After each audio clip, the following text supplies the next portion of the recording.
क्या आपने कभी बार्गेन किया है? 800 रुपए का सामान 200 में खरीदा है? मैं जब भी अपनी मम्मी को ऐसे शॉपकीपर से नेगोशिएट करते हुए देखती थी ना, अक्सर अपना मुंह छुपाकर बैठ जाती थी। सोचती थी मैं नहीं जानती इनको। भाई एकदम कॉन्फिडेंस में बोल देती थी, भैया ना आपका ना मेरा 250 में लगा दो, और वो मान भी जाते थे, पता नहीं कैसे।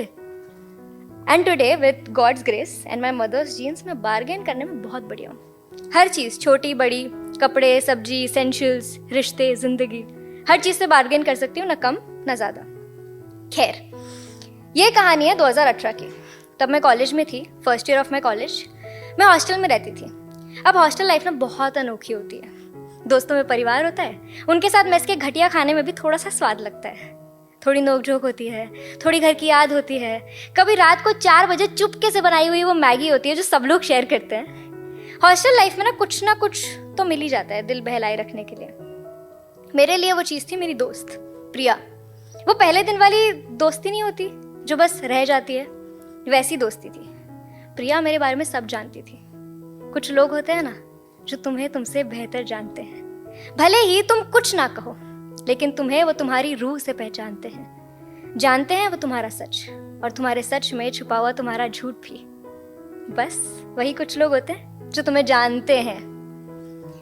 तो मेरे हॉस्टल की वार्डन ना बड़ी खड़ूस हुआ करती थी, और हमारे हॉस्टल का इन टाइम हुआ करता था शाम को 7 बजे।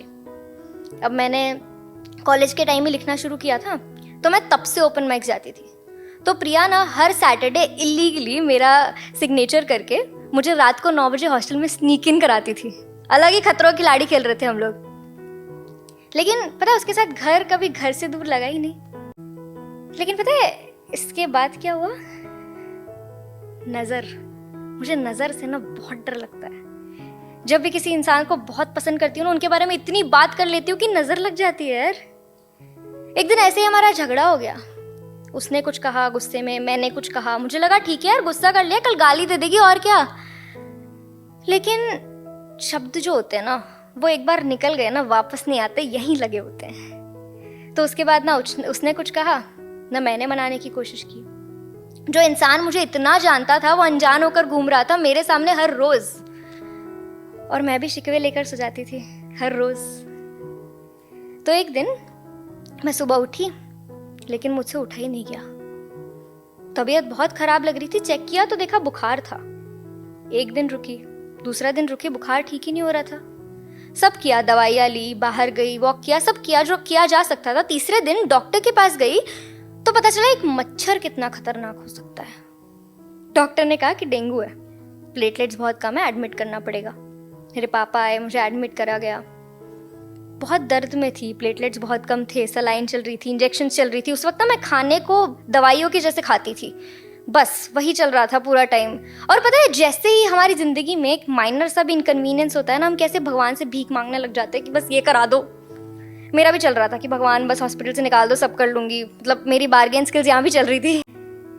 तो एक कोइंसिडेंस ऐसा था कि जिस टाइम मुझे डेंगू हुआ था ना, मेरे एक डिस्टेंट कजिन को भी डेंगू हुआ था। वो भी हॉस्पिटल में था, मैं भी हॉस्पिटल में थी। दोनों की प्लेटलेट्स डाउन थी। तो हमारी मम्मी ने फ़ोन कर करके बात किया करती थी, हाँ मैंने इसके लिए काढ़ा बनाया, पी नहीं रही है, डॉक्टर्स ये बोल रहे हैं, आपने इसको ये दिया क्या। वही चल रहा था। लेकिन ऑनेस्टली मैं ना बहुत इरिटेट हो चुकी थी। मुझे फ्रस्ट्रेशन होने लग गया था। वही हॉस्पिटल का कमरा, 2 टाइम की इंजेक्शंस, वही नर्सेज, बहुत दर्द में थी यार। बट एक होप थी कि यार मैं हॉस्पिटल के बाद ना सीधा घर जाने वाली थी। तो घर की बात सुनकर तो मैं ऑलरेडी थोड़ी थोड़ी ठीक हो रही थी।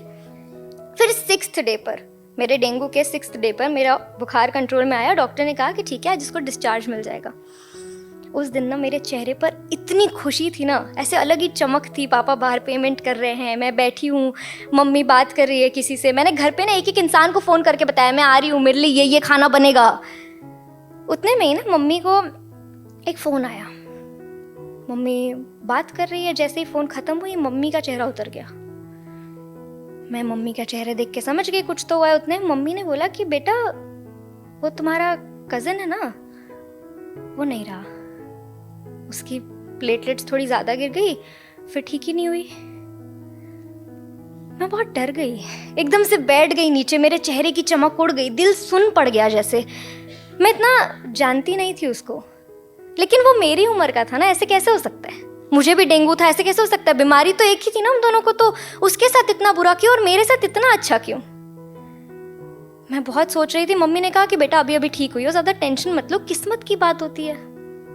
अभी किस्मत जो ऐसे पलटती है, ऐसे उस पर कैसे विश्वास कर लूँ मैं बहुत डरी हुई थी। घर गई, घर में सब डरे हुए हैं, मुझे गले लगा रहे, दादी रो रही है, बोल रही है कि अरे हमारी बच्ची तो सुरक्षित है, सब डरे हुए हैं। और मैं घर बैठकर बस ये सोच रही हूँ कि अगर गलती से उस दिन उसकी जगह मैं होती तो कितने शिकवे ले जाती ना अपने साथ, कि जाने के बाद भी बस शिकवे ही बचते।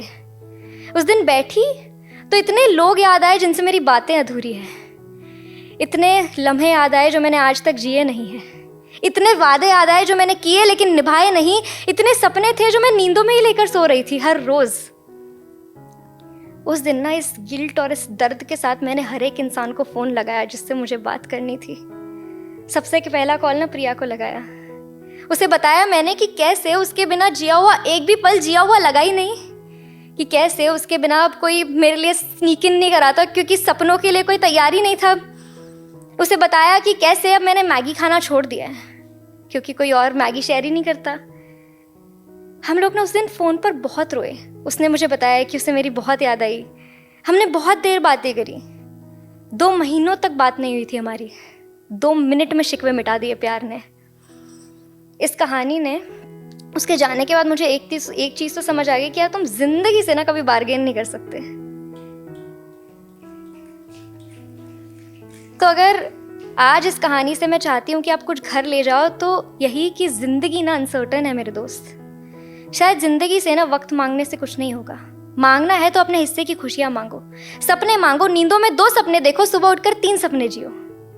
लोगों को फ़ोन लगाओ, कहो उनसे बेवजह सी बातें, भले बातें खत्म हो जाए, कहो उनसे कुछ नहीं है कहने को लेकिन अब अच्छा लग रहा है। पढ़ लो खूबसूरत सी कविताएं आज, कह दो जिससे कहना है। आज है कल होगा भी नहीं वो शख्स तुम्हें ना कहने को। हजारों नियम बना लो आज, कल सारे तोड़ाना, अगले दिन फिर 100 नियम लिए तुम घर से निकल जाना। कर लो ना मोहब्बत, टूटने दो जो एक दिन शायद राख बनने ही वाला है। एक दिन समंदर किनारे बैठकर तुम डूबता सूरज देख ही लेना, भले अकेले हो जाओ, 1 कप चाय पी ही लेना तुम। एक बार ना जिंदगी में बार्गेन करना सीख लेना तुम।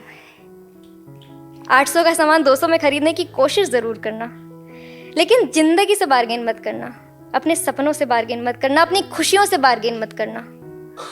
अगर किसी चीज से खुशी मिले ना तो बिना सोचे समझे बस कर लेना। Thank you.